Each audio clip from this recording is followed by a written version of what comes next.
we're getting into our morning conversation in this particular hour, and we won't talk about the political parties' ideologies and what exactly they are all about.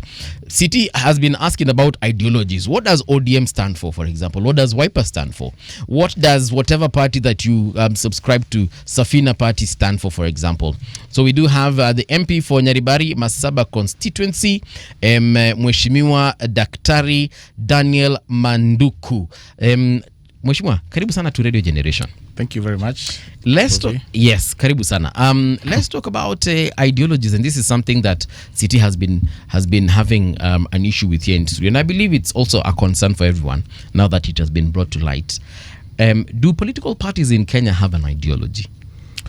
Thank you, and I'm glad to be in this beautiful radio station. It's my first time. Karibu. That's a very good question. And sitting as a member of parliament, I try and pick one ideology that any of the political formations stand for.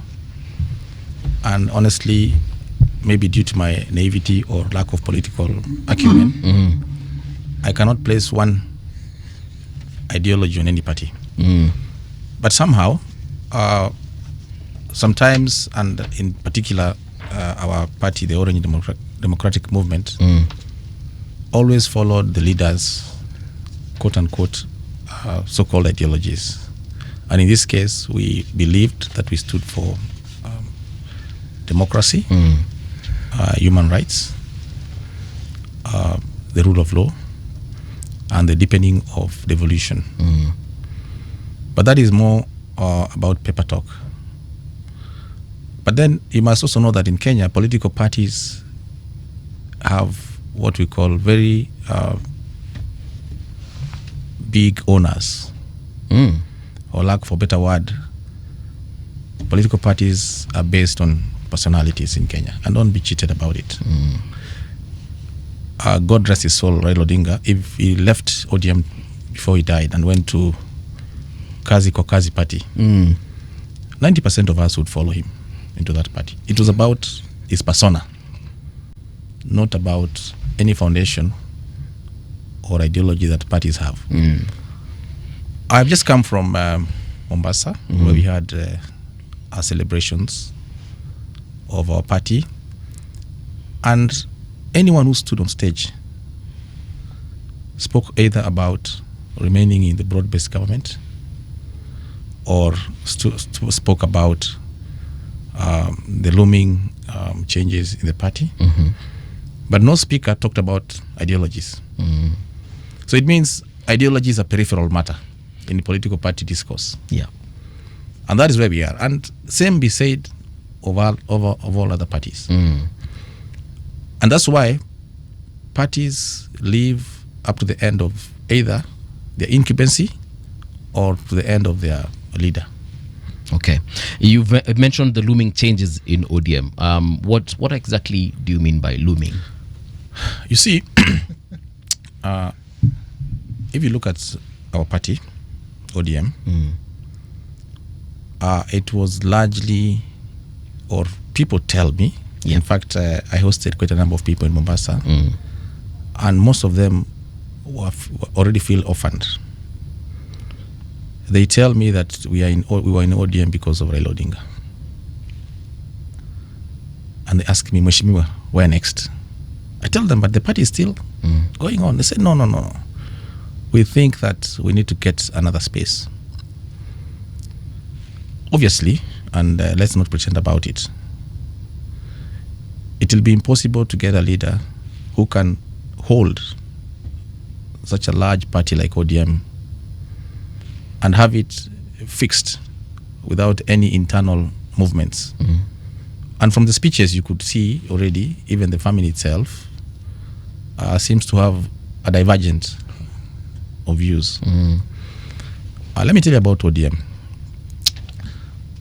Raila Odinga was able to hold all the regional interests, and we believed that in him we had a solution. If you remember, at independence, we had the Kenya African Democratic Union, which believed in what we would call federalism or majimbo. And the reason is every region has its own political interests. And no two regions have similar interests, save for the cross-cutting national issues, employment, things to do with the economy. But every region has its own political interests. Mm-hmm. And so when KANU folded and went into KANU, we had a central government. And so in Raila, we saw a rebirth of the regional interests being taken care of. We believed that Raila would come to Kisii, for example, and understand what the Gusii nation wanted. He would go to Mombasa and understand what the coast people wanted. He would go to Turkana, and that's why he had a following in all these regions, because he was able to put together a coalition of regions. Now, in the absence of Raila Odinga, I don't see any other person who first would understand the geopolitical nature of our politics, who would understand the historical injustices, and who would be a hope for the future. So it's imminent that obviously there'll be internal conflict, and already it's playing out. Okay. And ultimately, we will have some people leaving. Like the Gusii people, I can tell you, have left ODM as we are speaking here today. The Gusii nation has already left ODM. Where are they headed? They're headed to their son, Fred Matiang'i. Okay. And let's not pretend about it. In fact, I was the only ODM member of parliament in Mombasa. And from the Gusii nation? From the Gusii nation. That is a signal. You're the only one, Mheshimiwa? We can't keep pretending. Member of parliament. Yeah. Simbarati is not a member of parliament, he's a governor. I know, but yes. I'm just trying to... This is me absorbing. Oh, this is me digesting. And the you see, the Gusii nation Yeah. has consistently been in Raila Odinga. But I met the delegates. Forget about the members of parliament. Yes. I met the delegates. I hosted them. And they had one question. Where are we going? Of course, they have the answer. Now, if you come to Coast Region, the Coast Region has supported Raila Odinga for many years. In fact, some of those people in Mombasa have put a lot of resources into the party. You saw the speech by Minister Joho. Already, it is likely that the Coast will want to have their own party. Joho has his own party. Well, so let us not pretend about this matter. It is not possible to get an enigma who can hold us together. Yeah, Baba was one of a kind. Yeah, and so ultimately we have to fragment, and it is good for the party so that it can get a rebirth or a renewal. There's something now that you've spoken of fragmentation and so on and so forth. The Star newspaper, I don't know if you've had the chance to look at it. Yes, I saw that page 1 article. Yes, they're talking about what President Ruto has, the battleground, and what the opposition has. So they've mentioned about 24 regions, counties basically, and then 15 for Kalonzo and Gachagua. Do you believe that this is a true representation of the way things are on the ground? Statistically, and going by past trends, this actually is what is likely to happen if the elections were held today. But remember, we still have about 20 months to the elections. And 20 months in politics is a long time. The final formations will be made around March, April 2027. So it's still early to speculate. Okay. But as things stand, this is a true reflection. In fact, my worry is on the battlegrounds that are listed for President William Ruto, especially the Luo Nyanza battlegrounds states, they have to grapple with voter turnout. Because going by the last trend, 800,000 Luos did not vote. Maybe they didn't vote because they believed Raila had already won the presidency by virtue of being in government. That's a theory. But now, going by that trend... So the problem is, whatever the theory is, if those numbers represent people who didn't vote, that is what counts. The votes were not counted because they were not present. Reasons become secondary. Agreed. And you see, these are holistic numbers based on the voter register. Just copy paste from the voter register. So there is what we call in political or in election theory, voter suppression, there's what we call voter turnout. And It's voter apathy. these numbers are assuming there's no apathy.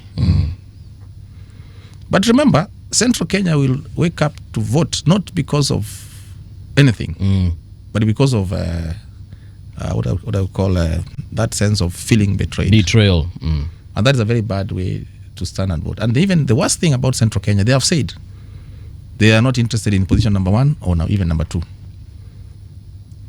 And so when they wake up to vote, they'll be voting Someone out. Someone out. They're That not, is very they're not dangerous. voting anyone in. Yes, that's very dangerous. But it's going to be interesting because the person they voted out, for as long as one can remember, is no longer there. So who are they going to vote out this time? Well, your guess is as good as mine. But then you know how they talk. You see, You see, no, what Mheshimiwa is saying, and I think I understand him, and correct me if I'm wrong. What he means is, in the previous election, the Kikuyu nation stood out because they wanted to vote. They felt they owed President Ruto, right? And that's why they voted for him, and they ignored President Uhuru at the time. So this time round, now that they feel betrayed by President Ruto, they're going to be voting him out. actually, my discussion went beyond that. And I am saying from time immemorial, from the time of Jomo Kenyatta, the Kikuyu nation has voted against a Luo leader. It was Jaramogi, then his son. Raila. Yes, it is. These are the permeations of. Do you really think that if Uhuru had supported somebody else, they would have gone against Uhuru? Historically, if I look at what has happened, there's a narrative that was sown, a seed that was sown against Raila, and some think against the Luo nation by people, not in central Kenya, by Kikuyu specifically. That narrative would lend itself to that understanding that they were voting out Raila. But if you look at the voting pattern in the last election, Raila got more votes than he has ever gotten before. So that narrative isn't entirely true. It isn't In the central region. Yes, it isn't foolproof or bulletproof, which actually lends itself to yet another discussion.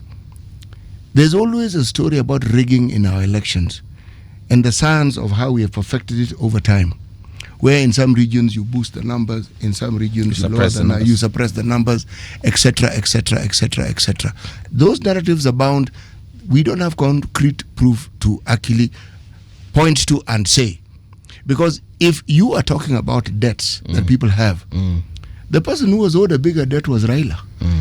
Raila is the one who said Kibaki tosha. So if you're talking about debts, that was an earlier debt that ought to have been paid if the narrative is about paying debts. So And that is why they had a falling out with President Kibaki in 2007. precisely. So if indeed the narrative that was spun, or we are told was spun from that region, about whether or not on who they are voting for and for whatever reasons, I think there are narratives and counter narratives that seem to justify a position that was already predetermined. So you're now looking for reasons to justify the position that you're taken. And it is from that I'm raising this question, and I'm saying Raila is no longer there. So who are they going to vote against?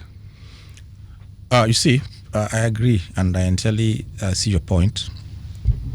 The Kikuyu nation largely contributed to the success or to the winning of President William Ruto. It's no longer about the late Raila Odinga. It's about feeling betrayed by someone they put in office. So it's no longer about Raila. It's now about, we put you in office and we are not satisfied with what you have done for us. That is the narrative in Central Kenya. It's not my narrative. And so when they'll be going to vote, they'll be looking for anyone else because they feel betrayed. And that is the narrative that their leaders are selling, including the former Deputy President, Rigathi Gachagua. And it is a narrative that has gained currency in Central Kenya. We can bury our heads in the sand until tomorrow, but that's something that we must grapple with. How does William Ruto grapple with that?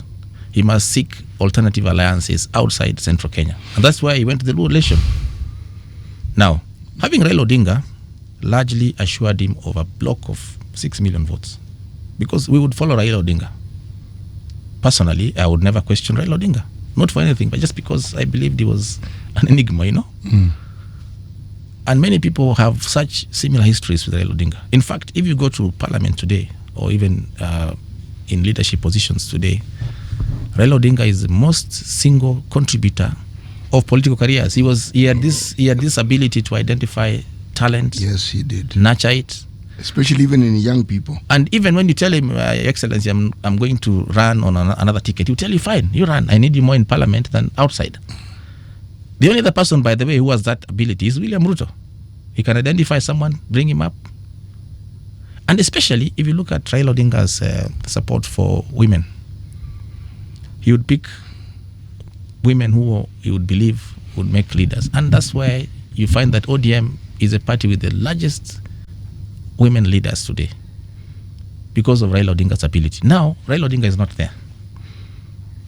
What happens? Those who believed in him are likely to find their way. You know, every political grouping and every region in this country has to go through a metamorphosis. Correct. Because Raila represented a certain status quo that no longer exists. So now essentially it's free fall. Because even when you talk about the Luo vote, there is the Siaya County vote. It is not the same as the Kisumu County vote. It is not the same as the Homa Bay County vote. It is not the same as the Migori vote. The thinking of these groupings is not uniform. So when people talk about the Luo nation, that's something they need to understand. Because right now, as I speak, there is no single Luo political leader who you can say will speak and all these formations will say, okay, we've listened. They'll tell you, you go and talk to your people and convince them first before you come and tell us what it is that you want to say. But the thing that I find one needs to speak strongly against is the political narratives that have been used in the past to gain voters. A narrative that pits people against an individual for some historical reason that is actually quite vague and not clear. A political narrative that rewrites certain historical realities to present a reality that suits the politics of the time. You see, there are things we speak of in public because they give us a framework within which we can talk about uniformity and the need to be a cohesive nation. But the thing that undermines that conversation is the underlying rhetoric that we all understand and know, and which is the basis of the formation of all these political alliances that you see. The one that I speak against most, and the one which we must avoid, is the one which took place some years ago of 40 against 1 or against 2. That narrative, where the Kikuyu nation is singled out by very many formations. This happened in the Uhuru era, where people feel these people think that they are entitled. Correction. There is a political class in every community, and they are the ones who hold these narratives, not the entirety of the people who come from those communities. Now, when it comes to following political leaders, everybody follows their political leaders. But the problem with these narratives, it balkanizes and it condemns individuals who may not be party to anything of the sort that one sees. See, people who haven't traveled and don't have the exposure don't realize that there's no part of Kenya that doesn't have poor people. Every part of Kenya has poor people. And some of the parts of this country where you find some of the richest people have some of the poorest people. But it is not known to many people.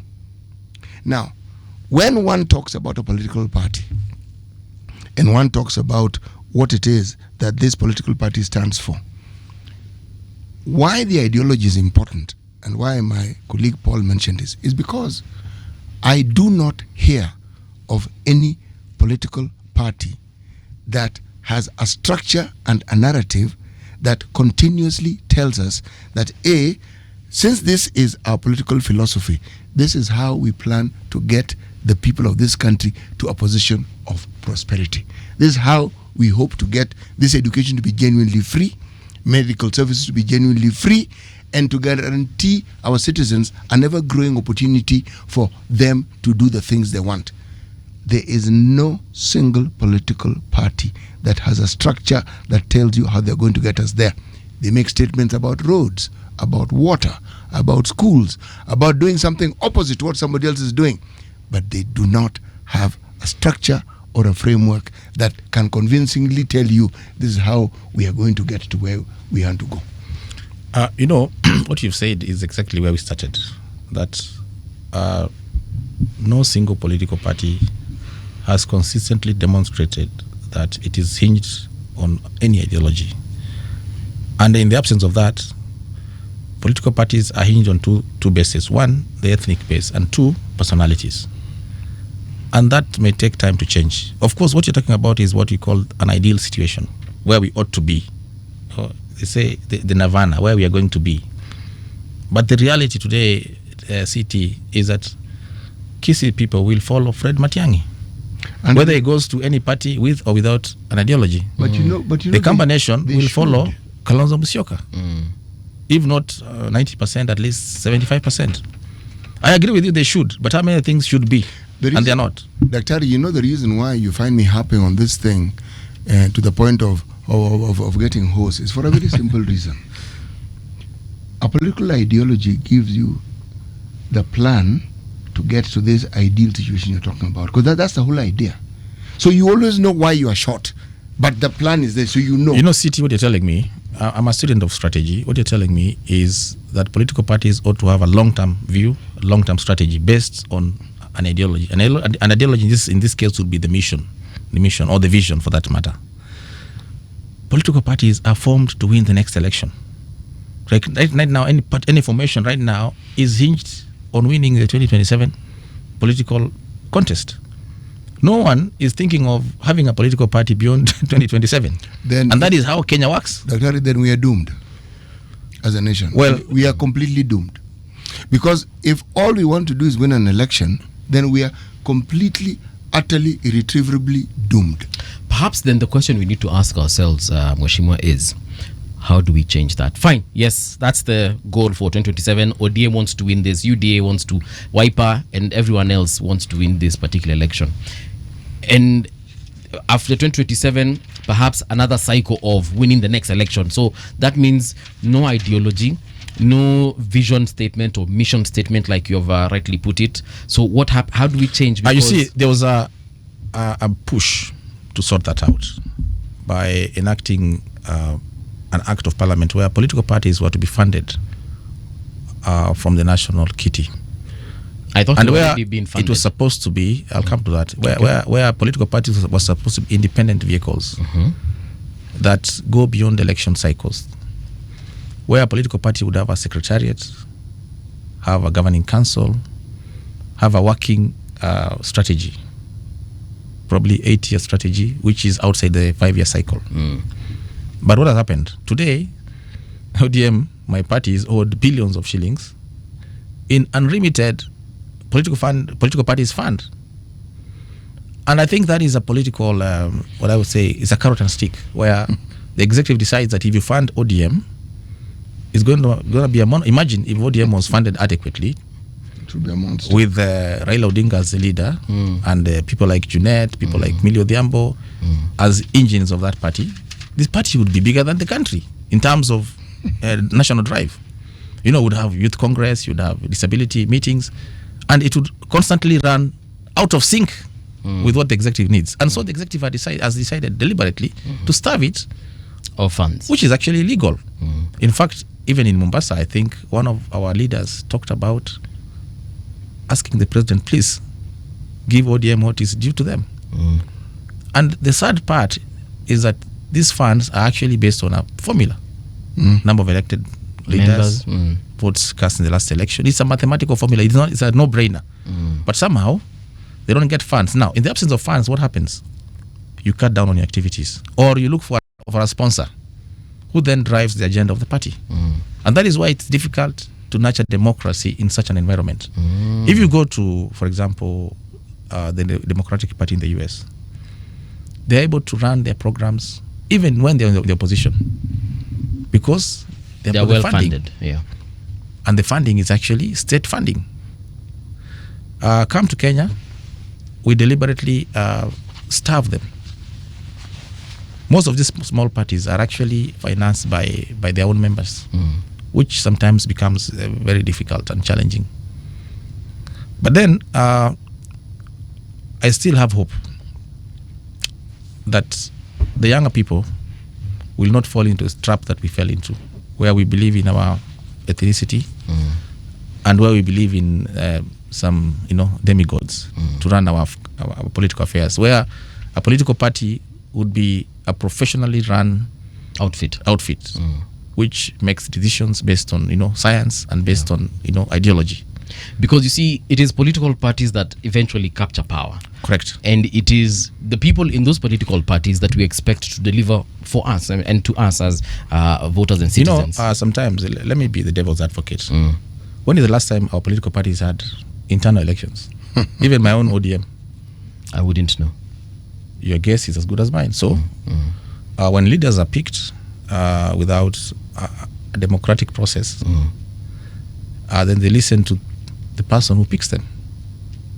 Our two largest political parties have never had elections, and they're not likely to have elections before 2027, and for obvious reasons. You see, right now, the death of Right Honorable Raila Odinga is the perfect example, perhaps, why parties need to have the ideologies and have some kind of long-term plan.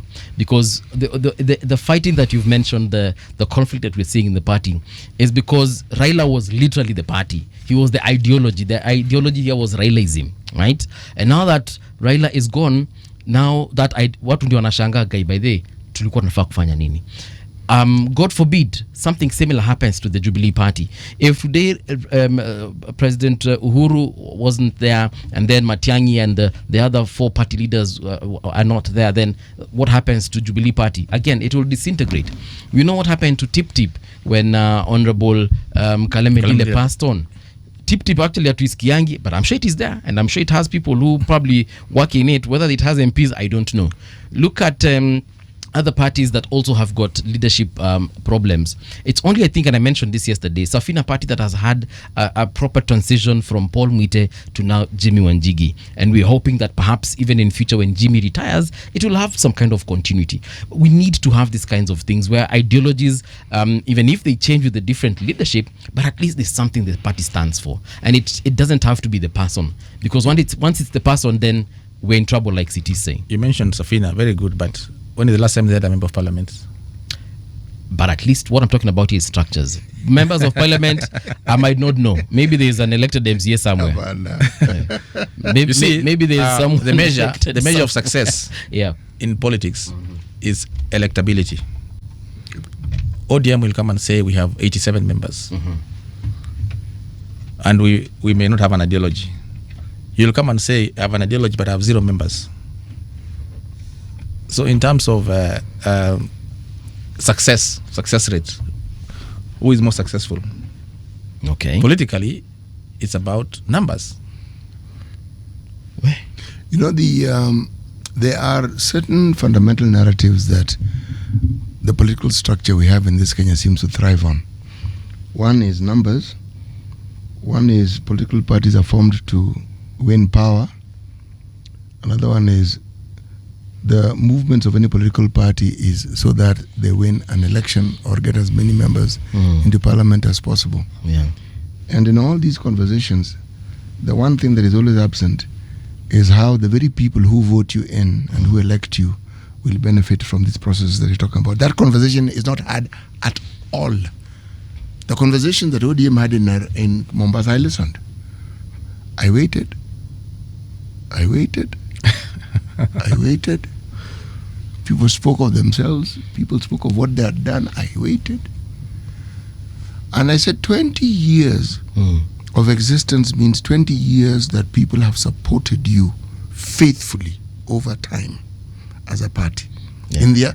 And it was demonstrated by the number of people who were there.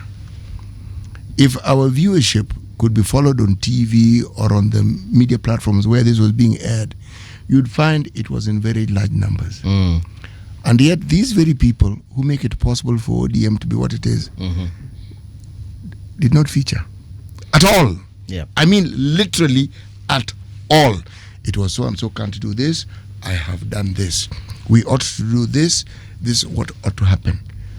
I was waiting to hear that given what the people of Kenya have done for us over all these years, in the next 20 years, this is what we as ODM want to do, to make sure that the lives of the people of Kenya change. As I said, I waited, I'm not waiting anymore. Because if I didn't hear it then, when the party had the attention of the entire country, I highly doubt. You will hear it now. Yes. And I think when people move towards the formations that they feel comfortable with, they should. But the people who must now wake up are not the people who form these formations, but the people who make it possible for these formations to exist. Because so long as they are willing to put up with the scraps that are offered from the political table, then my earlier statement stands. We are doomed. Don't be a harbinger of bad news. Oh, this No, is but it is the reality. yeah. You must always have some hope. And, Hope. Okay, Dr. Hope. you know ODM. Most of us followed the late Honorable Raila Odinga because we had lots of hope in him, and that's why we got here, because we knew that one day something will change. And for a moment, I must say, we thought, or we believed that Raila Odinga would live on for a longer time. We didn't see this coming, and because of that hope that we had, we kept going. And even when we had difficult situations, either economically or when we had problems in our political interactions, we knew that Raila had a solution, and somehow that kept us going. And so it's good to have hope in all this. The Raila example is not a good one. It's not a good one because there is no carbon photocopy of the man. There is no one in this country who has Raila's history. There's no one who defied his father. There's no one who went to jail repeatedly, was detained repeatedly. His family suffered. His wife was chased from schools she was teaching in with her children. She had to survive on a teacher's salary. That whole history his siblings were followed by police. They did not have a good time. His older brother Oburu marked time when he was a very early, he had an early acquisition of a PhD, marked time as a provincial head of planning when people who were his juniors became permanent secretaries. The entire family, and that history is unique. Nobody has that history. That's Agreed. an ecosystem. Agreed. And then nobody has Raila's personality and history. Nobody has the ability to do what he did from one extreme, and then we watched him morph into somebody who at the foremost of his mind was peace and how to bring it about, as opposed to an earlier time when he did not mind mixing it up and creating as much noise and trouble as he possibly could. That metamorphosis is profound. So his example is too unique to be the example that one should look at, because we are not going to find anybody who did what he did. That will not happen. His contemporaries, many of whom went through some of these things, many fell by the wayside. He's stuck with it. He's in a position of authority. He leaves that position because he doesn't believe that what these people are doing is right. People don't do that. In this country, people meander and move around and look for the next formation. Now, this spineless lot who now want to say that they want, I'm repeating it so that it's understood. Spineless lot who now that you have a situation where the leader is gone, they now want to look for somewhere else to go. May they all lose in the next election, because these are the people who have wasted the time of the people who elected them. Actually, now that we're talking about the people here, perhaps Mheshimiwa can let us know how strategies are usually. We've agreed clearly there's no ideology, and there's no political party in Kenya that has a tangible ideology. But for instance, when the ODM party meets and they are planning for the people of Kenya and the constituencies and the counties where they lead, what are some of the discussions that take place as far as development is concerned? Good question. Well, I don't sit in any of the leadership positions in the party or even in the National Assembly. So in a sense, I'm just a member. I'm a passenger. But then ideally, what should happen is that every county has a blueprint of the needs, and this is largely based on what we call the part development plans. For example, I'll tell you in Kisii County, we have a challenge with agriculture, we have a challenge of land tenure system, challenge of roads, challenge of empowerment, youth and unemployment. And so we would sit and draw a priority. if it's agriculture, how are we going to do value addition? What crops do we have and what are we going to focus on? If it is youth empowerment, are we able to create hubs? Are we able to do aggregation centers? And then with this, we tie it to the budget and then bring it to the assembly for ratification. And then allocate the monies and start the programs. That is the ideal situation. But the ground situation? The ground is different. I mean, as I sit here today, my friend, it's very disappointing that even this devolution that the Right Honorable Raila Odinga brought has not helped our people. With specific reference to Kisii County. No one knows what will be done tomorrow. The little resources are either stolen or reallocated in a skewed manner.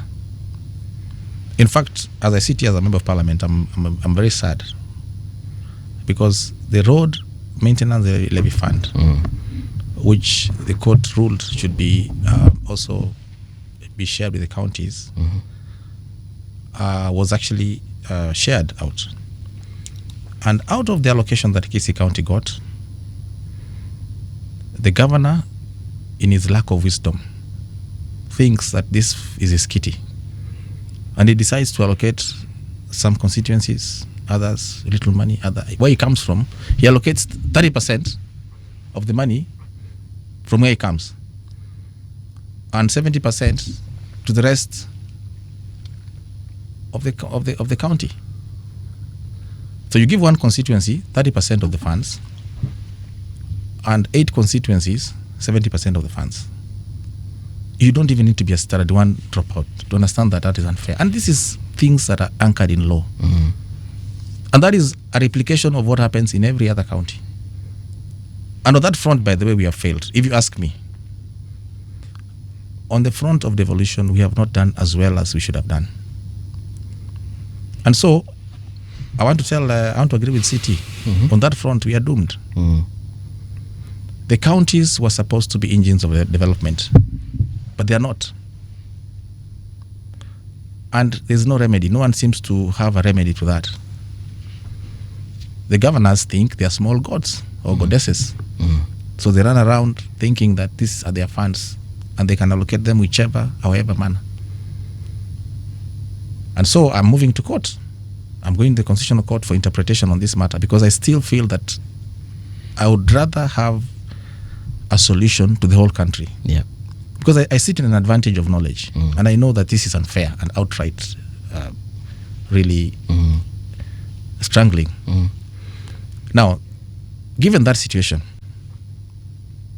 you would agree with CT that in as far as some of these matters are concerned, we are actually in a very bad position. Now, at the national level, even if we keep criticizing the national government, things actually move. If you go to the ministries or you go to the state departments, there's proper planning, there's proper resource allocation. Never mind whether it is properly utilized. That is something for the auditors to determine. But when it comes to the counties, it is just politics and politics. And right now, the biggest agenda in the ODM zones is who is going to be party leader. That is a big buzz right now. No one cares about the ordinary folk. It's very unfortunate, but that is where we are today. Yeah. And it looks like, again, in that same spirit, now everyone is clamoring to see who will support who to become the next president of this country. And do you hear any mention of the people who actually make these people presidents and MPs and governors? No.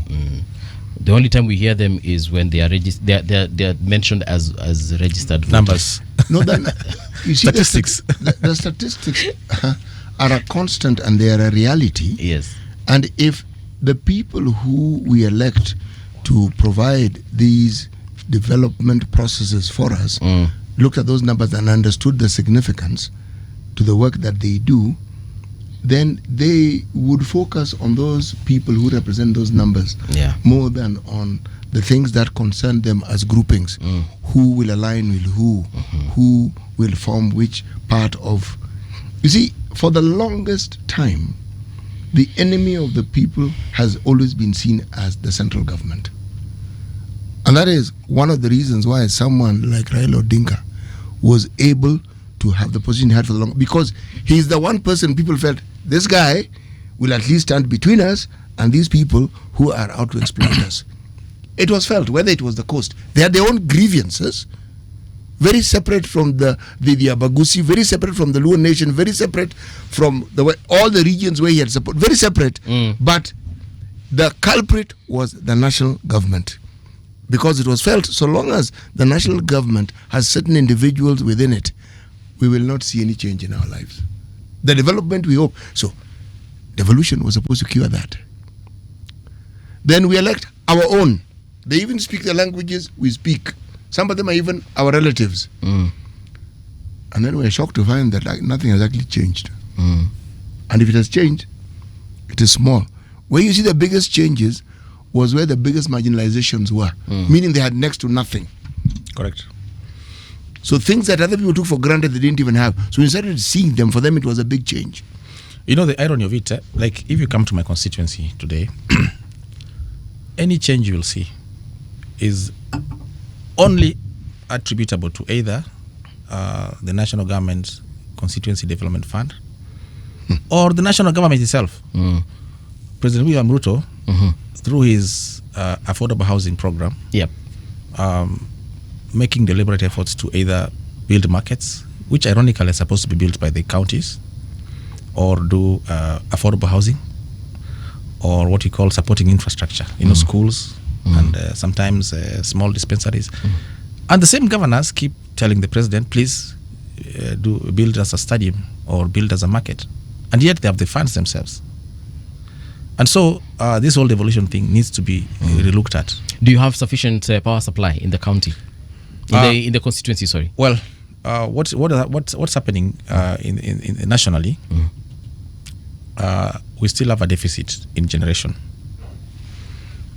But more than that, we still have a line that has taken so long to complete, a transmission line from Suswa and do the loop to all the way to the Nyanza region and Western. So because of that non-completion, there are what we call outages. The Kenya Power has a program where sometimes they switch off the power in some regions, but largely we have got good connectivity, not 100%, but it is work in progress. Okay. Yeah. Someone actually has asked, the reason when you brought up that whole issue of infrastructure, kuna mtu ameuliza, I can't find it here, but he's talking about your track record as an MP. You've mentioned NGCDF. Perhaps you can let us know what you have done with your NGCDF. Well, what I have done, one, when I went to the National Assembly and went to my constituency, I realized that we lacked infrastructure in basic schools. Most members of parliament concentrated on the secondary schools. And then came in the junior secondary school programs, which were domiciled in primary schools. Yeah. I have 83 primary schools, and they were in bad state. So I had two programs. The first program was to do what I would call a first aid, where we do rehabilitation. And out of the 83 primary schools, we were able to rehabilitate about 61 schools. New roofs, new floors, paintwork, and windows, to make them habitable. Most of these classrooms were last built in 1988, when you were the first member of parliament for Nyaribari Masaba. And then I picked 16 schools, which, due to the number of registered learners, seemed promising in terms of enrollment. And I made a deliberate effort to upgrade them. And so I started an initiative where I'm doing double-story constructions. And thanks to my background as an architect, we have so far completed 16 of them on a pilot program. And remember, why pilot? It's a starting. We're starting to see how it moves on. Okay. And remember, so your sample size for this pilot is 16. 16. Good. And remember, available funds for development per year is 100 million shillings only. You know, people think NCDF is a big thing. So out of the money that we have, we spend 62 million on bursaries every year. We spend about 10 million on administration. And then we spend 100 million on development. So the first year, it was rehabilitations and completing projects that were ongoing from the previous regime. Now, during my time, I have done 16 new classrooms. In fact, you should visit a city. You should come and visit and see what we are doing. Now, besides that, and because of the affordable housing program, we've been able to get programs on upgrading of technical institutes. There's one big one in my constituency, which, as we are speaking, we have started a new program on hostels to house 500 students. And then through the same program, we're able to initiate markets, 2 markets. There are 2 more that are on the pipeline. And then a couple of boreholes, high mast, solar lights for the small centers. Now, the road network in my constituency is not good. The last time we had a tarmac road built in my constituency was during Kibaki's time. There's a push to have one road, which the president promised to ensure that it's done during this time. And that will connect my main center called Keroka to Ibacho. Okay. And a place called Kiamukama. All in all, I think in terms of utilization of these funds, if anyone came to the constituency, and thanks to the auditor's report, we have done extremely well. Actually, we have exceeded expectation. Okay. I wish the funds were more, then we would not rely on other people. Dr. Can I ask you a question? Do you think that this fund should be scrapped and or given to the county government? Never. Thank you. Never, ever. Look at the road maintenance. I've just given an example. The road maintenance has been given to the counties. And already the governor is playing politics with it. He does not even read the law and understand that it is supposed to be an equitable fund. You clearly don't like your governor. No, it's not. No, It's not about liking. It's We're not liking the governor. It is just... I'm being Paul, facetious. you hear me talking about the I'm being CDF facetious, here every day. By the way, Daktari, I have no reason to like him because we don't sleep together. I mean, No, sorry. I'm being facetious. Don't need. you know, the law says equitable share, and then you go and give it as if it's you're doing cherry picking. I mean, that is not a matter of like and hate. And dislike, yeah. Yeah, it's just a question of looking at the law. I also, when I get my funds in the national government CDF, I actually do equitable allocation. If I'm giving university students, say 5,000 shillings each, I'll not give another one 8,000 because I like him. No, it is just the law, you know. Anyway, that besides the point. The thing is, devolution has failed us, and we must get a way of sorting it out. Has it failed Devolution us or or we the- failed it? yeah, good question. The people whom we have elected to devolve for us, I am of the view that the vast majority of our governors are actually incompetent. It is not meant to be a derogatory statement. They have been given positions that they do not really know what to do with.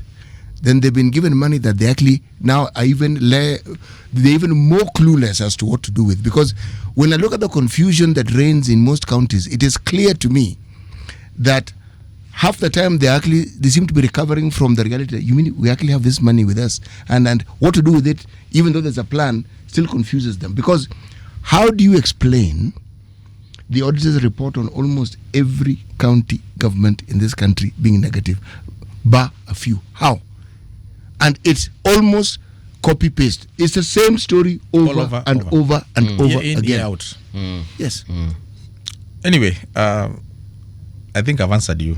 And I want you to visit my constituency and see what we have done in the last 3 years. Yeah. I am a supporter of that NGCDF, and I have never budged. Never. I know the Right Honorable Raila said it should go to the county government, and I said, on that one I disagree with the the late Right Honorable Raila Odinga, these incompetent thieves cannot be given more money. They are. I mean, do you know what governors do with the monies that they get? You know, some of them are former MPs, eh? It is criminal. How do you let your people languish in such poverty and yet you have the resources to uplift their lives? How? How do we judge you?